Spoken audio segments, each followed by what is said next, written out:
ത്രിയേക ദൈവത്തിൻ്റെ വലിയ തിരുനാമം മഹത്വപ്പെടുമാറാകട്ടെ.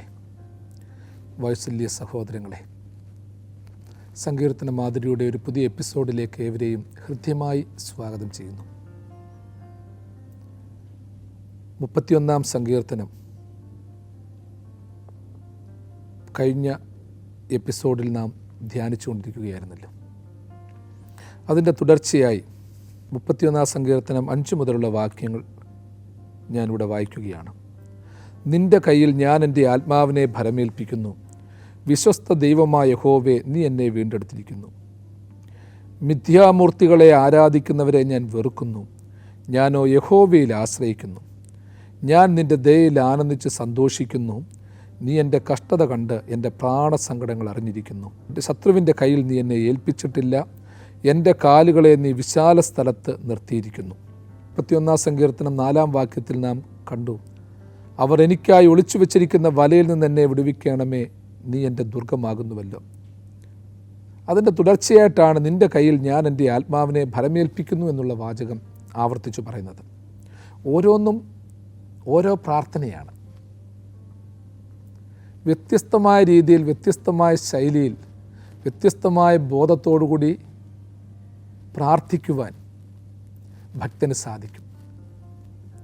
ആ പ്രാർത്ഥനകൾ ഓരോന്നും വലിയ വേദശാസ്ത്രങ്ങളും ലോക തത്വങ്ങളുമായിട്ടും മാറും. അതാണ് ഇവിടെ നാം കണ്ടുകൊണ്ടിരിക്കുന്നത്. എനിക്കായി ഒളിച്ചു വെച്ചിരിക്കുന്ന വലയിൽ നിന്ന് എന്നെ വിടുവിക്കണമേ എന്ന് പ്രാർത്ഥിക്കുന്ന സങ്കീർത്തനക്കാരൻ തനിക്ക് ചുറ്റുമുള്ള വലകളെപ്പറ്റി, കെണികളെപ്പറ്റി ബോധവാനാണ്. അന്നത്തെ കാലത്തും ഇന്നത്തെ കാലത്തും ഈ ഒരു പ്രതിസന്ധി നാം ഫേസ് ചെയ്യുന്നുണ്ട്. അവർ എനിക്കായി ഒളിച്ചു വച്ചിരിക്കുന്ന വലയിൽ നിന്ന് എന്നെ വിടുവിക്കണമേ എന്ന് ദാവീദ് പ്രാർത്ഥിച്ചെങ്കിൽ നമ്മളും പ്രാർത്ഥിക്കണം. പ്രിയപ്പെട്ടവരെ, നമുക്ക് ചുറ്റും ഒരുപാട് കണികളുണ്ട്, കുടുക്കുകളുണ്ട്, നമ്മളുടെ തലമുറയെ നശിപ്പിക്കുന്ന കുടുക്കുകളുണ്ട്. ആ വലകളിലൊന്നും അകപ്പെടാതെ മുൻപോട്ട് പോകുവാൻ നാം ശ്രദ്ധാലുക്കളാകണം. നേരത്തേക്ക് നാം സൂചിപ്പിച്ചതുപോലെ മദ്യവും മയക്കുമരുന്നും ഭോഗസംസ്കാരങ്ങളും ഒക്കെ ഒരു രീതിയിൽ പറഞ്ഞാൽ ഓരോരോ കെണികളാണ്. കെണിതെറ്റി ഒഴിഞ്ഞു പോന്നിരിക്കുന്ന പക്ഷികളെപ്പോലെ നാം യഥാർത്ഥത്തിൽ പറന്നു പോകുകയാണ്. നമ്മുടെ ജീവിതയാത്രയിൽ നാം എവിടേക്ക് ഇറങ്ങുമ്പോഴും നമ്മൾ ശ്രദ്ധിക്കണം. ദുഷ്ടമനുഷ്യരുടെ, ദുഷ്ടാത്മാക്കളുടെ കെണികളുണ്ട്, അസൂയാലുക്കളുടെ കെണികളുണ്ട്, ഭംഗിവാക്ക് പറയുന്നവരുടെ കെണികളുണ്ട്, ദൈവമില്ലാത്തവരുടെ കെണികളുണ്ട്. അങ്ങനെ ശാരീരികവും മാനസികവും ആത്മീയവും സാമ്പത്തികവുമായ ഒരുപാട് കെണികളുണ്ട്. ഇന്ന് കെണികളിൽപ്പെട്ട് വലയുന്ന അനേകരുടെ നിലവിളി നാം കേൾക്കുന്നുണ്ട്. എന്നെ കുടുക്കിൽപ്പെടുത്തി എന്നാണ് പലരും പറയുന്നത്. ഈ കുടുക്കിലൊക്കെ പെടാതിരിക്കണമെന്നുണ്ടെങ്കിൽ നാം പ്രത്യേകം ശ്രദ്ധിക്കണം. ഒളിച്ചു വച്ചിരിക്കുന്ന വലയിൽ നിന്ന് ദൈവമേ എന്നെ വിടുവിക്കണം. ഞാൻ കേവലം ഒരു പൈതലാണ്, കേവലം ഒരു കിളിക്കുഞ്ഞിനെ പോലെയാണ്. ഞാനിങ്ങനെ സാവധാനം പൊയ്ക്കൊണ്ടിരിക്കുകയാണ്. എനിക്കായിട്ടൊക്കെ ആരൊക്കെയോ കെണികൾ ഒളിച്ചു വെച്ചിട്ടുണ്ട്. ചില കെണികളിൽ നമ്മൾ പെട്ടുപോകും.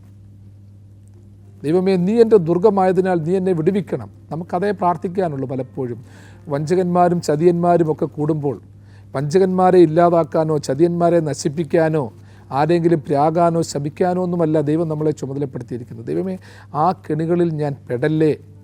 കെണി വയ്ക്കാൻ സ്വാതന്ത്ര്യം അവനുണ്ട്. ദുഷ്ടനായിരിക്കുന്നിടത്തോളം കാലം ഏതൊക്കെ ടൈപ്പിലുള്ള കെണികളും വലകളും വേണേലും റെഡിയാക്കും.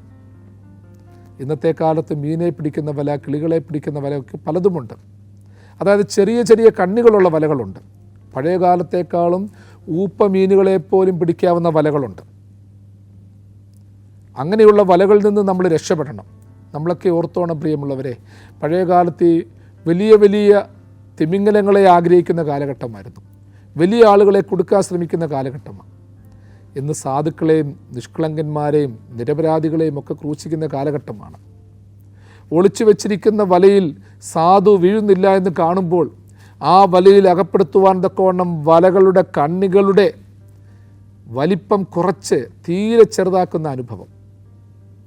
പ്രത്യേകിച്ച് ഗവൺമെൻറ്റിന് നിയമം തന്നെയുണ്ട്. മീനെ പിടിക്കാനൊക്കെ പോകുമ്പോൾ തീരെ ചെറിയ കണ്ണികളുള്ള വലയുമായിട്ട് പോകരുത്. കാരണം ഊപ്പമീനൊക്കെ രക്ഷപ്പെട്ടു പോകണം, അവയൊക്കെ വീണ്ടും വളർന്നു വരണം. ഇന്ന് അതൊക്കെ അങ്ങ് പോയി. ഇന്ന് എല്ലാറ്റിനെയും കോരിയെടുക്കുന്ന ടൈപ്പിലേക്ക് മാറിയിരിക്കുകയാണ്. മനുഷ്യൻ്റെ മനസ്സങ്ങനായി, ചിന്താധാരകൾ അങ്ങനായി, മനുഷ്യൻ്റെ വിശ്വാസങ്ങൾ അങ്ങനായി.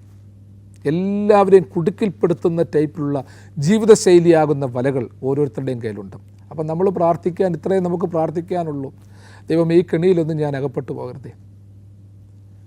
സുറിയാനി ക്രിസ്ത്യാനികളുടെ വിശുദ്ധ കുർബാനയിൽ പ്രാർത്ഥിക്കുന്ന ഒരു പ്രാർത്ഥന, കർത്താവേ, ഞങ്ങൾക്ക് ഉപദ്രവവും നഷ്ടവും വരുത്തുന്ന സകലത്തെയും ഞങ്ങൾക്ക് ഗുണകരവും പ്രയോജനകരവുമായിട്ട് നീ തീർക്കണം.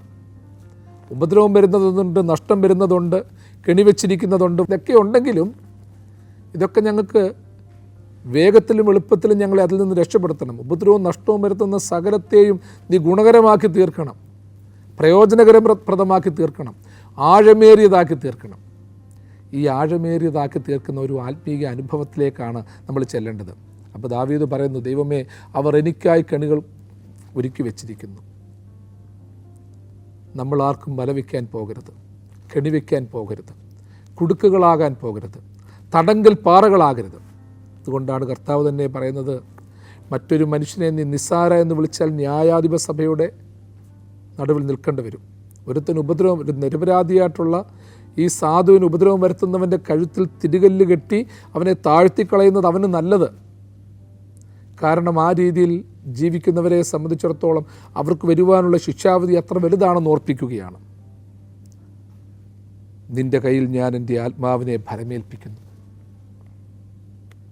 യഥാർത്ഥത്തിൽ അന്നത്തെ സാഹചര്യത്തിൽ ദാവീദ് എത്രയോ നൂറ്റാണ്ട് മുമ്പ് പ്രാർത്ഥിച്ചു, നിൻ്റെ കയ്യിൽ ഞാൻ എൻ്റെ ആത്മാവിനെ ഭരമേൽപ്പിക്കുന്നു. പിന്നീട് 2000 വർഷങ്ങൾ കഴിഞ്ഞപ്പോഴത്തേക്ക്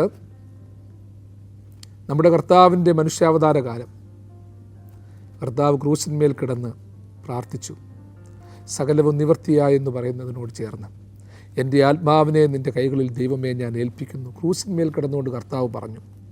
എന്തൊരു ശ്രദ്ധേയമായ വാചകം! ഒരു ഭക്തൻ പ്രാർത്ഥനയോട് പറഞ്ഞത്, നിലവിളിയോട് പറഞ്ഞത്, രക്ഷയ്ക്കു വേണ്ടി കാംക്ഷിച്ചു പറഞ്ഞത്, എൻ്റെ ആത്മാവിനെ നിൻ്റെ കൈകളിൽ ഏൽപ്പിക്കുന്നു എന്ന് പറഞ്ഞത് നമ്മുടെ കർത്താവ് തന്നെ ഏറ്റുപറയുകയാണ്. അതായത് തൻ്റെ സൃഷ്ടി പറഞ്ഞ വാചകം സൃഷ്ടാവ് ഏറ്റുപറയുന്നതിൽ സൃഷ്ടാവിന് തലക്കനം തോന്നുന്നില്ല, നാണക്കേട് തോന്നുന്നില്ല, അസ്വസ്ഥത തോന്നുന്നില്ല. ഇതൊരു വലിയ അന്വേഷണമല്ലേ എൻ്റെ പ്രിയപ്പെട്ടവരെ? വലിയൊരു ചോദ്യമല്ലേ? ഒരു ഉത്തരമല്ലേ? തീർച്ചയായിട്ടും ജീവിതത്തിലെ ചില പ്രത്യേക സാഹചര്യങ്ങളിൽ നമ്മൾ പറയുന്ന ചില വാക്കുകളൊക്കെ ഉണ്ടല്ലോ, നാളത്തെ വലിയ കൊട്ടേഷൻസായിട്ട് മാറും. ഈ വലിയ മഹാന്മാരുടെ വാക്കുകളൊക്കെ രൂപപ്പെട്ടത്, മഹാന്മാർ അവരുടെ മഹത്വാവസ്ഥയിൽ നിന്ന് പറഞ്ഞ വാക്കുകളല്ല വചനങ്ങളായിട്ട് മാറിയത്. അവരുടെ ജീവിതത്തിലെ ഓരോരോ പ്രതിസന്ധിയിലും പ്രയാസങ്ങളിലും അവർ പറഞ്ഞ വാക്കുകൾ മഹത് വചനങ്ങളായി മറ്റുള്ളവർ ഏറ്റുപറഞ്ഞു. അവരുടെ കണ്ണുനീരുകൾക്കിടയിൽ അവർ പാടിയ പാട്ടുകൾ ശ്രേഷ്ഠമായി തീർന്നു. ആയതുപോലെ ദാവീദ് പറഞ്ഞ പ്രാർത്ഥന, ദൈവമേ, എൻ്റെ ആത്മാവിനെ ഞാൻ നിൻ്റെ തൃക്കൈകളിൽ ഏൽപ്പിക്കുന്നു. ഈ ആത്മാവിനെ ഏൽപ്പിക്കാൻ പറ്റിയ സ്ഥാനം മറ്റേതാണ്? ലോകത്തിലുള്ള സകലതും നമുക്ക് എവിടെയെങ്കിലുമൊക്കെ നിക്ഷേപിക്കാം. സ്വർണം ലോക്കറിൽ വയ്ക്കാം, പണം ബാങ്കിലിടാം, വസ്തുവകകളിൽ നിക്ഷേപിക്കാം, അങ്ങനെ ഒരുപാട് കാര്യങ്ങളുണ്ട്. ഷെയർ മാർക്കറ്റിൽ നിക്ഷേപിക്കാം, ഒരുപാട് മാർഗങ്ങളുണ്ട്. പക്ഷേ ആത്മാവിനെ ഏൽപ്പിക്കാൻ പറ്റിയൊരു സ്ഥാനം വേറെയില്ല. എൻ്റെ ആത്മാവിനെ നിൻ്റെ കൈകളിൽ ഏൽപ്പിക്കുന്നു. ആത്മാവിനെ കൈകളിൽ ഏൽപ്പിക്കുന്നു. എന്തൊരു ശ്രേഷ്ഠമായ പ്രാർത്ഥനയാണ്! ഈ ലോകത്തിൽ എന്തെല്ലാം നേടിയാലും ആത്മാവിനെ നഷ്ടപ്പെടുത്തിയാൽ പ്രയോജനമില്ല. ആത്മാവിനെ സംരക്ഷിക്കാൻ പറ്റിയ വ്യക്തിത്വങ്ങളില്ല, സ്ഥാനങ്ങളില്ല, ആലയങ്ങളില്ല, ബാങ്കുകളില്ല, ലോക്കറുകളില്ല. അത് ദൈവത്തിൻ്റെ കൈകളിൽ തന്നെ ഏൽപ്പിക്കുന്നു. അതുകൊണ്ടാണ് പാട്ടുകാരൻ പാടിയത്, രാത്രിയിൽ ഞാൻ ദൈവത്തിൻ്റെ കൈകളിലുറങ്ങുന്നു, അപ്പോഴും എൻ്റെ രഥത്തിൻ്റെ ചക്രം മുന്നോട്ടോടുന്നു. നമ്മൾ ഓരോന്നും ഓരോരുത്തരെ ഏൽപ്പിച്ചിട്ട് പോകും. വിദേശത്ത് പോകുന്നവർ അവൻ്റെ സ്വത്തും വകകളുമൊക്കെ മറ്റുള്ളവരെ ഏൽപ്പിക്കും, താക്കോലുകൾ ഏൽപ്പിക്കും, വസ്തുവകകളുടെ ആധാരങ്ങൾ തലമുറകളെ ഏൽപ്പിക്കും. എന്നാൽ ആത്മാവിനെ ആരുടെ കയ്യിൽ കൊടുക്കും? ഇവിടെ കർത്താവ് തന്നെ ക്രൂശിന്മേൽ കിടന്നുകൊണ്ട് ആത്മാവിനെ പിതാവിൻ്റെ കൈകളിൽ ഏൽപ്പിക്കുന്നു എന്ന് പറഞ്ഞു. ദാവീദ് അതിനും സഹസ്രാബ്ദങ്ങൾക്ക് മുൻപ് നിന്നുകൊണ്ട് പറഞ്ഞു, തൻ്റെ ജീവിത സാഹചര്യത്തിൽ നിന്നുകൊണ്ട് പറഞ്ഞു, ദൈവമേ, എൻ്റെ ആത്മാവിനെ നിൻ്റെ കൈകളിൽ ഏൽപ്പിക്കുന്നു. എൻ്റെ ദൈവത്തിൻ്റെ ആത്മാവ് എന്നിലുണ്ട്. ദൈവത്തിൻ്റെ വചനം എന്നിലുണ്ട്. കർത്താവിൻ്റെ ആത്മാവിന് സംരക്ഷകരായി നമ്മൾ വർദ്ധിക്കണം. ഈ ലോകത്തിൽ ജീവിക്കുമ്പോൾ നമ്മുടെ ശരീരത്തിൽ നമ്മൾ വഹിക്കുകയാണ്. ആത്മാവിനെ കെടുക്കരുത്, ആത്മാവിനെ തുച്ഛീകരിക്കരുത്. വീണ്ടും ഈ ആത്മാവിനെ ദൈവസന്നിധിയിൽ തന്നെ കൊടുക്കണം. ദേഹത്തിൽ നിന്ന് വേർപെടുന്ന കാലം വരെയും പ്രതീക്ഷയോടെ ആയിരിക്കണം. ആത്മാവിനെ നൽകിയവനായ ദൈവത്തിൻ്റെ സന്നിധിയിലേക്ക് തിരികെ പോരും. ശരീരം മണ്ണോട് മണ്ണായിത്തീരും, പൊടിയോട് പൊടിയായിത്തീരും. പക്ഷേ ആത്മാവ് പറന്നു പോകും. അതാണ് നമ്മുടെ ഒരു വലിയ പ്രത്യാശ. ഈ ലോകത്തിൽ ജീവിക്കുമ്പോഴും മരിക്കുമ്പോഴും അവനോടൊപ്പമായിരിക്കണം. അഭിമന്യ ഗീവർഗീസ് മാർ ഒസ്താത്യോസ് തിരുമേനി പാടിയ പാട്ട്, ജീവിച്ചാലും മരിച്ചാലും ദൈവം മാത്രം മതി എനിക്ക്, ജീവനും മരണവും ഒരുപോലെ കാൽവറി തന്നൊരു വൻധൈര്യം, ജീവിച്ചാലും മരിച്ചാലും ദൈവം മാത്രം മതി എനിക്ക്. എൻ്റെ ആത്മാവിനെ ഞാൻ നിൻ്റെ തൃക്കയിൽ ഏൽപ്പിക്കുന്നു. അത്രമാത്രം ആത്മാവുമായിട്ടൊരു ബന്ധം വേണം. നമ്മൾ സോൾമേറ്റുകളെക്കുറിച്ച് പറയാറുണ്ട്, ആത്മാംശമുള്ള ബന്ധങ്ങളെക്കുറിച്ച് പറയാറുണ്ട്, പ്രിയപ്പെട്ടവരെക്കുറിച്ച് പറയാറുണ്ട്. പക്ഷേ എൻ്റെ ആത്മാവിനെ ദൈവത്തിൻ്റെ കൈകളിൽ ഏൽപ്പിക്കണമെന്നുണ്ടെങ്കിൽ ആത്മാവുമായിട്ട് നമുക്കൊരു സംഭാഷണം ഉണ്ടാകണം, ഒരു കമ്മ്യൂണിക്കേഷൻ ഉണ്ടാകണം. ആത്മാവിനെ തിരിച്ചറിയണം. മനുഷ്യന് സജീവമായി നിൽക്കുന്നു എന്നറിയണം. പ്രാർത്ഥനയിലൂടെ ആത്മാവുമായിട്ട് സംവദിക്കണം. ആത്മാവുമായി സംവേദനമില്ലാതെ, ആത്മാവിനെ അറിയാതെ, ആത്മാവിൻ്റെ സ്വരം കേൾക്കാതെ ജീവിക്കുന്നവൻ ആത്മാവിനെ തൃക്കയിൽ ഏൽപ്പിക്കാൻ പറ്റത്തില്ല. ആത്മാവിനെക്കുറിച്ചുള്ള അറിവ് കാണത്തില്ല. അതുകൊണ്ട് ആത്മാവിനെക്കുറിച്ചുള്ള പഠനം, ആത്മാവിനെക്കുറിച്ചുള്ള അന്വേഷണം, ആത്മാവിന് കൊടുക്കുന്ന വില, ആത്മാവിൻ്റെ ഗതിവിഗതികളെക്കുറിച്ചുള്ള അനുസ്മരണം, ഇവയൊക്കെ മനുഷ്യൻ്റെ ജീവിതത്തിൽ ഉണ്ടാകണം. അങ്ങനെയുള്ളപ്പോൾ അത് ദൈവത്തിൽ കൊടുത്തിട്ട് പോകാൻ പറ്റും. നമ്മൾ സമ്പാദിച്ചു വെച്ചിരിക്കുന്ന സമ്പാദ്യങ്ങൾ നമ്മുടെ തലമുറയ്ക്ക് കൊടുക്കുന്നത് പോലെ ഓരോരുത്തർക്കും കൊടുക്കുന്നു. ദൈവത്തിന് സ്വർണം വേണ്ട, വെള്ളി വേണ്ട, രത്നം വേണ്ട, പ്രമാണം വേണ്ട, ഒന്നും വേണ്ട. അതൊക്കെ നമ്മൾ കൊടുക്കേണ്ടവർക്ക് കൊടുത്തിട്ട് പോകും. അതുപോലെ നമുക്ക് ആത്മാവിന്മേലുള്ള സ്വാധീനം, ആത്മാവുമായിട്ടുള്ള തിരിച്ചറിവ്, അതെ കൊടുത്തവൻ്റെ കയ്യിലേക്ക് കൊടുക്കണം. നമ്മൾ തന്നെ എപ്പോഴും ചിന്തിച്ചോണം, ജീവിതത്തിൽ ഓരോരുത്തർക്കും തിരിച്ചു കൊടുക്കേണ്ടത് അർഹമായവൻ്റെ കയ്യിലേക്ക് കൊടുക്കണം. ഇന്ന് അർഹമായവൻ്റെ കയ്യിൽ കൊടുക്കാൻ അറിയത്തില്ല. ആർക്കൊക്കെ എന്തൊക്കെ കൊടുക്കുന്നു എന്നറിയത്തില്ല, എവിടെയൊക്കെ കൊടുക്കുന്നു എന്നറിയത്തില്ല. അതുകൊണ്ട് ഓരോരുത്തരും പ്രാർത്ഥനയോടുകൂടി കണ്ണുനീരോടുകൂടി ചിന്തിക്കേണ്ട ഒരു വലിയ സംഗതി എന്ന് പറയുന്നത് ദൈവത്തിൻ്റെ കയ്യിലേക്ക് ആത്മാവിനെ കൊടുക്കുവാനുള്ള ഒരു പ്രത്യാശയോടുകൂടിയുള്ള ജീവിതം നമുക്ക് ആവശ്യമാണ്. വീണ്ടും, മിഥ്യാമൂർത്തികളെ ആരാധിക്കുന്നവരെ ഞാൻ വെറുക്കുന്നു, ഞാനോ യഹോവയിൽ ആശ്രയിക്കുന്നു. ഞാൻ നിൻ്റെ ദയയിൽ ആനന്ദിച്ച് സന്തോഷിക്കുന്നു. നീ എൻ്റെ കഷ്ടത കണ്ട് എൻ്റെ പ്രാണസങ്കടങ്ങൾ അറിഞ്ഞിരിക്കുന്നു. മിഥ്യാമൂർത്തികളെ ആരാധിക്കുന്നവരെ ഞാൻ വെറുക്കുന്നു എന്ന് പറയുമ്പോൾ അന്നത്തെ കാലത്തുണ്ടായിരുന്ന വ്യർത്ഥമായ ആരാധനാ ശൈലികൾ, ദൈവമല്ലാത്ത അനുഭവങ്ങൾ, ദൈവമല്ലാത്തവയെ ദൈവമായി ആരാധിച്ച അനുഭവങ്ങൾ, ഇതൊക്കെ അതിൻ്റെ അകത്തിലുണ്ട്. മിഥ്യാമൂർത്തികളെ ആരാധിക്കുന്നവരെ ഞാൻ വെറുക്കുന്നു. ഇന്നും ഒരുപാട് മിഥ്യാമൂർത്തികളുണ്ട്. നമ്മൾ പലപ്പോഴും കെട്ടിയുണ്ടാക്കുന്ന വിശ്വാസങ്ങൾ, നമ്മളുടേതായിട്ടുള്ള പഠനങ്ങൾ, നമ്മൾ ഓരോ മൂർത്തികളെ ഉണ്ടാക്കുന്നുണ്ട്. പ്രത്യേകിച്ച് മൂർത്തഭാവത്തിലേക്ക് വരുന്നു. അമൂർത്തഭാവത്തെ ദൃശ്യഭാവത്തിലേക്ക് മാറ്റുമ്പോൾ അതൊരു മൂർത്തിയായിട്ട് മാറുന്നത്. അമൂർത്തഭാവങ്ങൾ, കാണപ്പെടാത്ത അനുഭവങ്ങളെ ദൃശ്യാവിഷ്കരിക്കപ്പെടുന്ന അനുഭവം, തിന്മയ്ക്ക് പോലും ഒരു മൂർത്തിഭാവം നൽകുന്നു, അശുദ്ധിക്ക് പോലും മൂർത്തിഭാവം നൽകുന്നു, ജഡീക ആസക്തികൾക്ക് മൂർത്തിഭാവം നൽകുന്നു. പലതിൻ്റെയും മൂർത്തഭാവം ഇന്ന് നമ്മളിൽ പ്രകടമാണ്. ഓരോ മനുഷ്യരെ കാണുമ്പോൾ നമുക്കറിയാൻ പറ്റും, അവൻ്റെ മുഖം കാണുമ്പോൾ അറിയാൻ പറ്റും. ആ തലത്തിലേക്ക് മുഖത്തെഴുതി വെച്ചേക്കുക. അതുകൊണ്ട് മിഥ്യാമൂർത്തികളെ ആരാധിക്കുന്നവരെ ഞാൻ വെറുക്കുന്നു.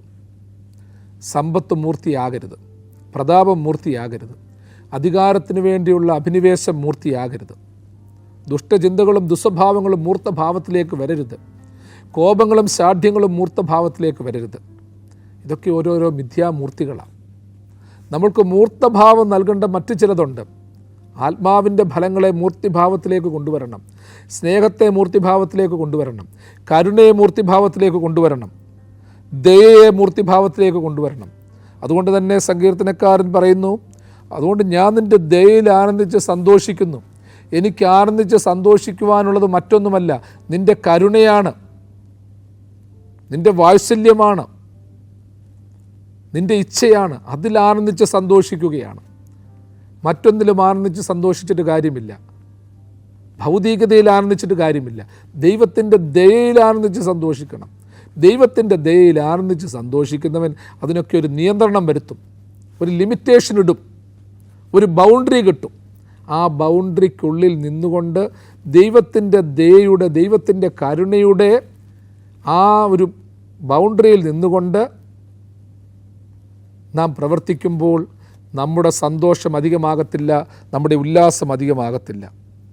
കാരണം നീ എൻ്റെ കഷ്ടത കണ്ട് എൻ്റെ പ്രാണസങ്കടങ്ങൾ അറിഞ്ഞിരിക്കുന്നു. കാരണം കഷ്ടതയിലൂടെയും മരണവക്രത്തിലൂടെയും കടന്നു പോകുന്ന അനുഭവങ്ങൾ നമ്മുടെ ജീവിതത്തിൽ ഉണ്ടായിട്ടുണ്ട്.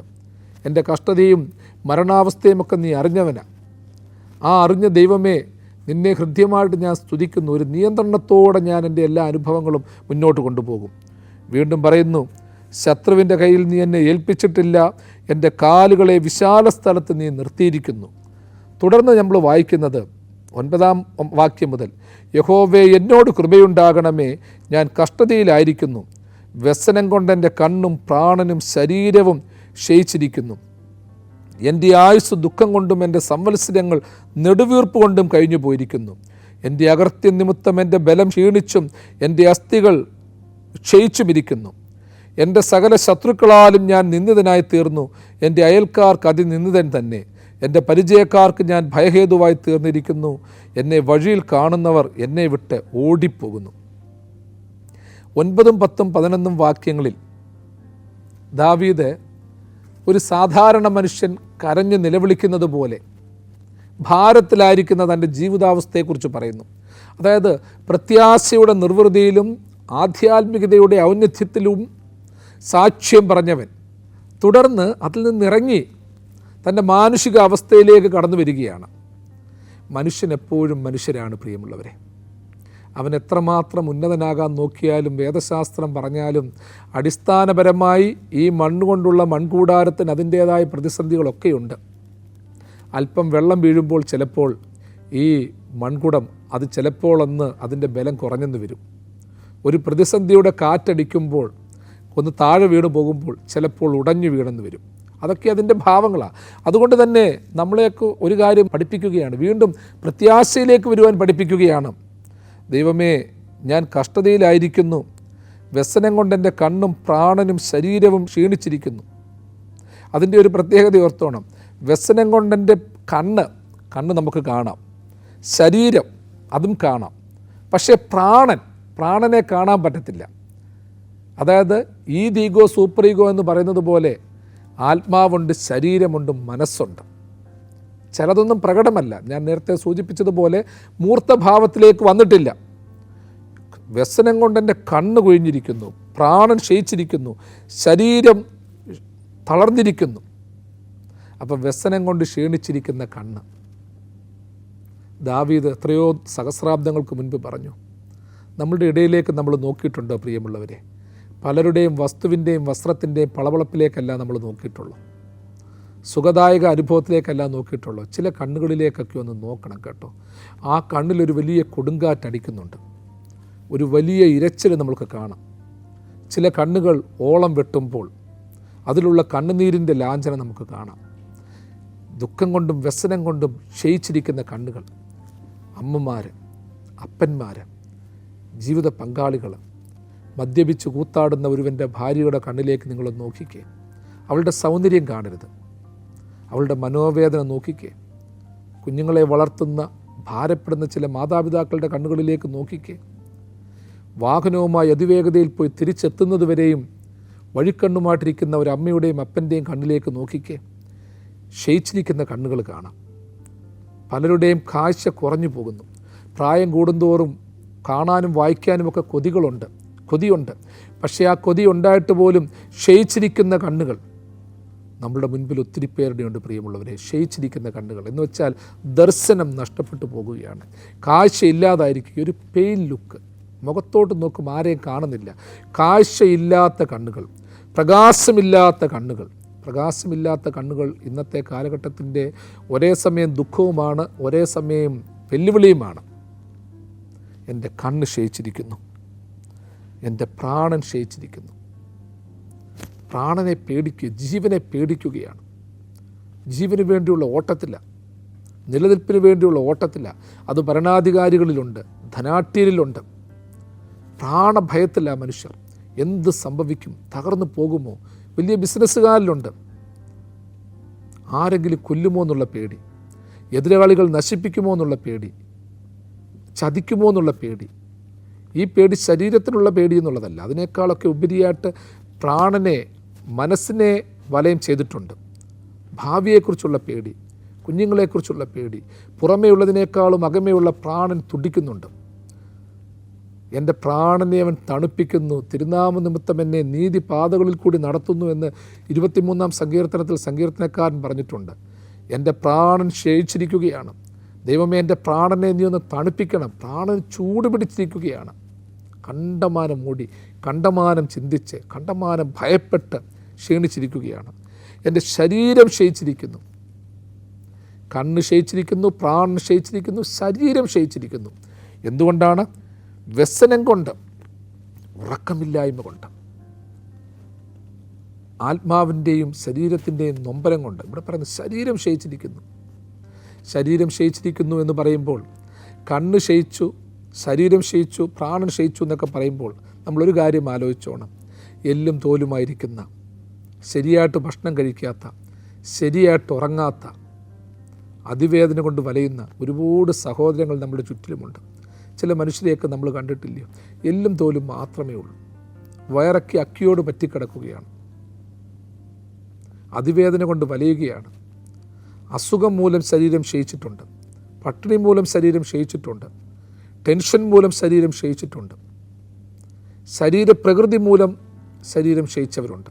അങ്ങനെ പല രീതിയിൽ ക്ഷയിച്ചു പോയവരുണ്ട്. പ്രിയമുള്ളവരെ, നമ്മൾ പറയത്തില്ലയോ, ശരീരവും കണ്ണും പ്രാണനും ക്ഷയിക്കുക എന്ന് വെച്ചാൽ ദർശനത്തിലുള്ള ക്ഷയിക്കൽ, ആത്മാവിലുള്ള ക്ഷയിക്കൽ, ഭൗതികമായ അവസ്ഥയിലുള്ള ക്ഷയിക്കൽ, ഇങ്ങനെയുള്ള അനേകം പേരുണ്ട്. നമ്മൾ പറയത്തില്ലയോ, ചില ക്ഷയിച്ചു പോയ തറവാടുകളെന്ന് പറയും, ക്ഷയിച്ചു പോയ കുടുംബങ്ങളെന്ന് പറയും. ദാവീദ് ഇത് പറയുമ്പോൾ ഓർത്തോണം, അവൻ രാജാവും നീതിമാനും പ്രവാചകനും ഒക്കെ ആയിട്ടും, പ്രിയമുള്ളവരെ, നമ്മൾ അനുഭവിക്കുന്ന ഇതേ ക്ഷയത്തിൻ്റെ അനുഭവം ദാവീദും നേരിട്ടു എന്നുള്ളത് യാഥാർത്ഥ്യമാണ്. ദാവീദും അതിലൂടെ കടന്നുപോയെന്നുള്ളത് യാഥാർത്ഥ്യമാണ്. അതുകൊണ്ട് നമ്മൾ കണ്ണുനീരോടെ ദൈവസന്നിധിയിൽ പ്രാർത്ഥിക്കണം. എന്തൊക്കെ ക്ഷയിച്ചാലും, എന്തൊക്കെ ഇല്ലാതെ പോയാൽ, എൻ്റെ കണ്ണിൻ്റെ കാഴ്ച കുറഞ്ഞാൽ, എൻ്റെ കേൾവി കുറഞ്ഞാൽ, എൻ്റെ പ്രാണൻ പ്രാണഭയത്തിലായാൽ, എൻ്റെ ശരീരം തളർന്നു പോയാൽ, അതിനപ്പുറമായി ക്ഷയിക്കാത്ത ഒരനുഭവം പാട്ടുകാരൻ പാടി. എൻ്റെ രക്ഷിതാവേ, നിൻ വരവു കാത്തു കാത്തു ഞാൻ, ഈ ദുഷ്ടലോകെ കഷ്ടതകൾ എത്ര ഏൽക്കണം. നിന്നെ കാണുമ്പോൾ എൻ ദുഃഖം തീർന്നു പോം. വാഴും ഞാൻ എൻ്റെ രക്ഷിതാവിൻ കൂടെ എപ്പോഴും, തൻ കൃപയിൽ ആശ്രയിക്കും എല്ലാ നാളും ഞാൻ. പാടുമെന്നും ഞാൻ എൻ്റെ പ്രിയനായി, പാടുമെന്നും ഞാൻ എൻ്റെ പ്രിയനായി. ഇന്നലേക്കാളിന്നു ഞാൻ എൻ പ്രിയൻ നാടിനോ, ഡേറ്റമടുത്തായതെനിക്കെത്രയാനന്ദം. ഇന്നലേക്കാളിന്നു ഞാൻ എൻ പ്രിയൻ നാടിനോ, ഡേറ്റമടുത്തായതെനിക്കെത്രയാനന്ദം. വളരെ ശ്രദ്ധേയമായ വരികളാണ് പ്രിയമുള്ളവരെ. നമ്മൾ പറഞ്ഞല്ലോ, സഹസ്രാബ്ദങ്ങൾക്ക് മുൻപ് കണ്ണ് ക്ഷയിച്ചെന്നും ശരീരം ക്ഷയിച്ചെന്നും പ്രാണൻ ക്ഷയിച്ചെന്നും ദൈവസന്നിധിയിൽ വ്യസനം കൊണ്ടുരുകി നിലവിളിച്ച ദാവീദ് രാജാവ് നമുക്കൊരു പാഠം തരികയാണ്. അതിന്നും നിലനിൽക്കുന്നുണ്ടെങ്കിലും ഈ കണ്ണിൻ്റെ ക്ഷയം നിത്യതയിലേക്കുള്ള ക്ഷയമല്ല, ശരീരത്തിൻ്റെ ക്ഷയം എന്നും ക്ഷയിപ്പിക്കാനുള്ളതല്ല, പ്രാണൻ ക്ഷയിച്ചിരിക്കുന്നത് എന്നത്തേക്കുമല്ല. അവൻ അതിനെയൊക്കെ അതിജീവിച്ചിട്ടുണ്ട്. അവൻ അതിനെയൊക്കെ അഭിമുഖീകരിച്ചിട്ടുണ്ട്. നമ്മൾക്കും ഇതിനെയൊക്കെ അഭിമുഖീകരിക്കണം പ്രിയമുള്ളവരെ. നിൻ്റെ കണ്ണ് ദുഃഖം കൊണ്ട് വാടിയും, നിൻ്റെ ശരീരം പ്രയാസം കൊണ്ട് ക്ഷയിച്ചും, അസുഖം കൊണ്ട് തളർന്നും, നിൻ്റെ പ്രാണൻ പ്രത്യാശയില്ലാതെ ചൂട് പിടിച്ചുമിരിക്കുന്നുവെങ്കിലും ഇതിനൊക്കെ ആശ്വാസം നൽകുന്നൊരു ദൈവമുണ്ട്. അധിവസിക്കുന്ന ദൈവം യഹോവ ശമ്മ, സൗഖ്യമാക്കുന്ന ദൈവം യഹോവ റാഫ. യഹോവ എൻ്റെ ഇടയനാകുന്നു, എനിക്ക് മുട്ടുണ്ടാകുകയില്ല. എന്തൊക്കെ മുട്ടുകളുണ്ടെങ്കിലും, എന്തൊക്കെ പ്രതിസന്ധികളുണ്ടെങ്കിലും അതിനെയൊക്കെ ദൈവം ആശ്വസിപ്പിക്കും. ഇതൊക്കെ ദാവീദ് പറയുമ്പോഴും നമ്മളെ വീണ്ടും ഓർപ്പിക്കുകയാണ്. കണ്ണു കുഴിഞ്ഞും ശരീരം തളർന്നും ഇരിക്കുന്നവരെയൊക്കെ നമ്മൾ കാണണം. അവർക്ക് വേണ്ടിയൊക്കെ പ്രാർത്ഥിക്കണം. അവരുടെ വേഷവിധാനം കൊണ്ട് അവരെ ദുഷിക്കരുത്. നമ്മുടെ മാതാപിതാക്കൾ ഇങ്ങനെ ഇരിപ്പുണ്ടായിരിക്കും, നമ്മുടെ സഹോദരങ്ങൾ ഇങ്ങനെ ഇരിപ്പുണ്ടായിരിക്കും, നമ്മളുടെ ദേവാലയത്തിൽ നമ്മളോടൊപ്പം ഒരുമിച്ചിരുന്ന് പ്രാർത്ഥിക്കുന്നവർ ഇങ്ങനെ ക്ഷീണിച്ചവരും ക്ഷയിച്ചവരുമായിരിക്കും. നമ്മളുടെ ബന്ധുമിത്രാദികൾ അങ്ങനെയായിരിക്കും. അവരുടെ കണ്ണിന് ആശ്വാസം കൊടുക്കണം. അവരുടെ ശരീരത്തെ പോഷിപ്പിക്കുവാനുള്ള അനുഭവം നമ്മൾ ചെയ്യണം. അവരുടെ പ്രാണന് ശാന്തത കൊടുക്കണം. ദൈവം തൻ്റെ വലങ്കരം നീട്ടി നിങ്ങളെല്ലാവരെയും സദാകാലവും വാഴ്ത്തി അനുഗ്രഹിക്കുമാറാകട്ടെ.